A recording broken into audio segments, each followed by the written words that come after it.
धनगर आंदोलनाच्या पाठिंब्यासाठी बीडमधून हजारो धनगर बांधव मुंबईकडे जाणार.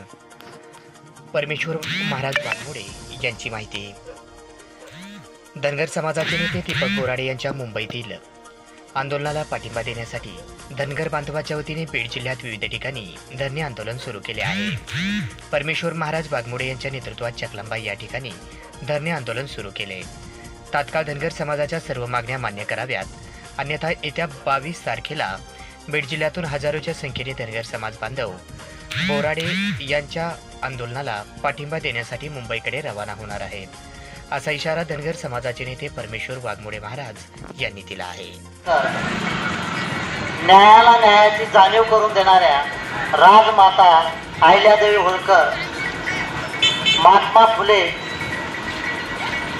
त्याचप्रमाणे अण्णाभाऊ साठे, गाडगे महाराज, सेवालाल महाराज, संत श्रेष्ठ भगवान बाबा, नगत नारायण महाराज या सर्वांना अभिवादन करून आज चकलांबा या ठिकाणी गेल्या 4 दिवसापासून मुंबई या ठिकाणी संघर्ष येऊ दे, ज्यांनी आपलं घरदार सोडून गेल्या 7-8 महिन्यापासून धनगर समाजाला आरक्षण भेटावं म्हणून जालना या ठिकाणी 16 दिवस त्यांनी उपोषण केलं.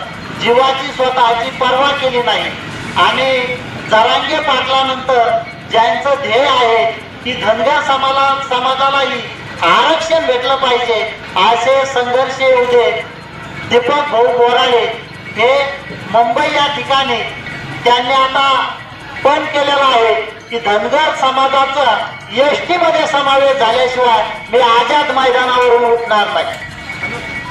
कारण आज तुम्ही पाहता धनगर समाजाची अशी अवस्था आहे, बाप भीक मागून द्यायना, माय खाऊन द्यायना, दर्या खोऱ्यात राहणारा हा समाज आहे. यांना मेंढपाळ धंदा केल्याशिवाय, दर्या खोऱ्यामध्ये फिरल्याशिवाय यांची उपजीविका भागत नाही.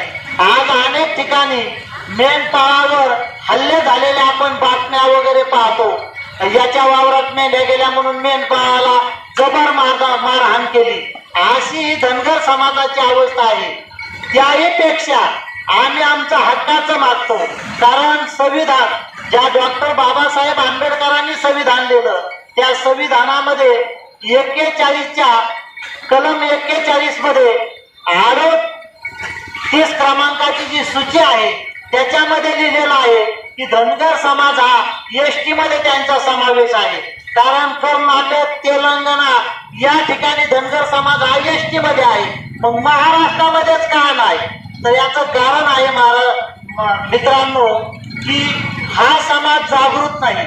जी समाज का दल होत आहे, आपली अवकात आपल्या चौकात, जर आपली ताकद जर असेल तर हा सरकार तिथं झुकलं जातं.